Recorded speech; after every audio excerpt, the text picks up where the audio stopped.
नमस्कार दोस्तों, स्वागत है आपका आज के मुख्य समाचारों में। यहां पर आपको देखने को मिलेंगे आज की तमाम बड़ी खबरें मुख्य समाचार ब्रेकिंग न्यूज अपडेट्स के रूप में। चलिए दोस्तों, जान लेते हैं आज की पहली बड़ी खबर।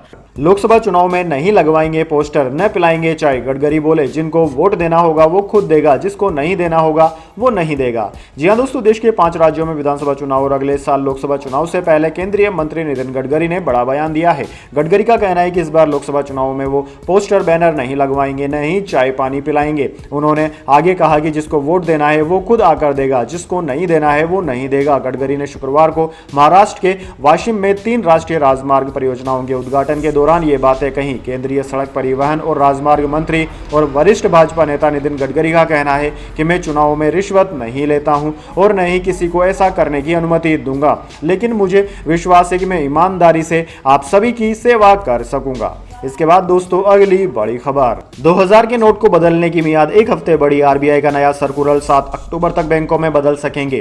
पहले 30 सितंबर डेडलाइन थी।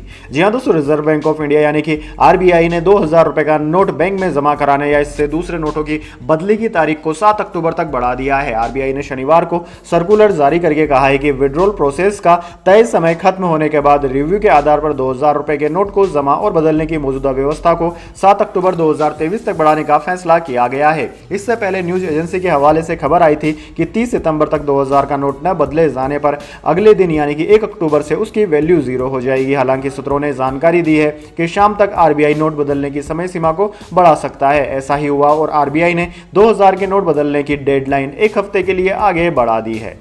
इसके बाद दोस्तों, अगली बड़ी खबर। राहुल गांधी बोले, आरएसएस ने मोदी को हिंसा की जिम्मेदारी दी। एमपी में कहा, जातीय जनगणना के सवाल पर बीजेपी कांपने लगती है। जी हां दोस्तों, कांग्रेस सांसद राहुल गांधी ने कहा है कि प्रधानमंत्री मोदी ओबीसी की सरकार नहीं चलाते, वे दलितों आदिवासियों के लिए भी काम नहीं करते। उनका काम तो ध्यान इधर उधर करने का है, नफरत और हिंसा फैलाने का है। यह काम उन्हें आरएसएस ने सौंपा है। राहुल गांधी शनिवार को मध्य प्रदेश के शाजापुर जिले के पोलाय कला में सभा को संबोधित कर रहे थे। राहुल गांधी कांग्रेस की जन आक्रोश यात्रा में भी शामिल हुए। राहुल गांधी ने कहा कि हिंदुस्तान को 90 अफसर कैबिनेट सेक्रेटरी और secretary of government of India चलाते हैं। ये निर्णय लेते हैं कि पैसा कहां जाएगा, लेकिन इनमें 3 अफसर ही ओबीसी हैं। हिंदुस्तान के पूरे बजट में 5% की भागीदारी ही ओबीसी अफसरों की है, जबकि ओबीसी की आबादी हिंदुस्तान में 50% है। कांग्रेस सांसद ने आगे कहा कि देश के सामने एक ही मुद्दा है, जातीय जनगणना। ओबीसी कितने हैं, उनकी भागीदारी कितनी होनी चाहिए। जब जातीय जनगणना का सवाल उठता है तो बीजेपी के लोग कांपने लग जाते हैं।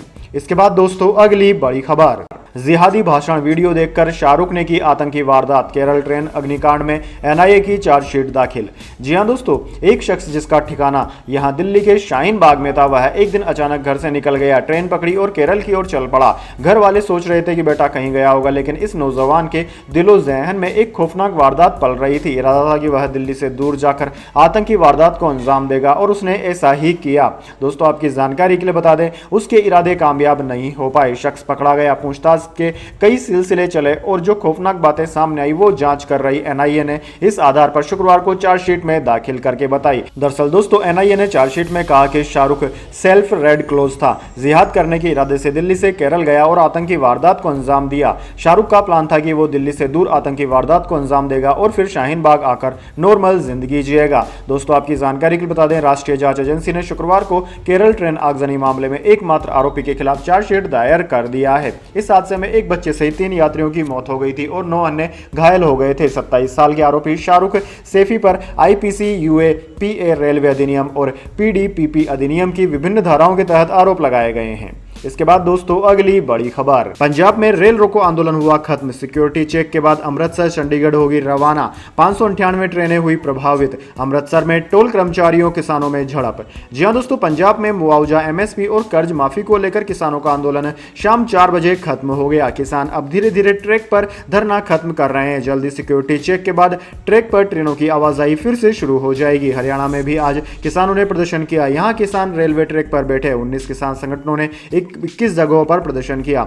उत्तर रेलवे के फिरोजपुर डिवीजन ने सबसे पहले ट्रेन संख्या 12,412 अमृतसर चंडीगढ़ को रवाना करने की घोषणा की। रेलवे की तरफ से जारी की गई जानकारी के अनुसार इस प्रोटेस्ट के कारण कुल 598 ट्रेनें प्रभावित हुई है, जिनमें से रद्द ट्रेनों की संख्या 376 रही। वहीं शॉर्ट टर्मिनेटेड ट्रेनों की संख्या 79, शॉर्ट ओरिजिनेटेड ट्रेनों की संख्या 46 और परिवर्तित मार्ग से संचालित ट्रेनों की संख्या 70 रही।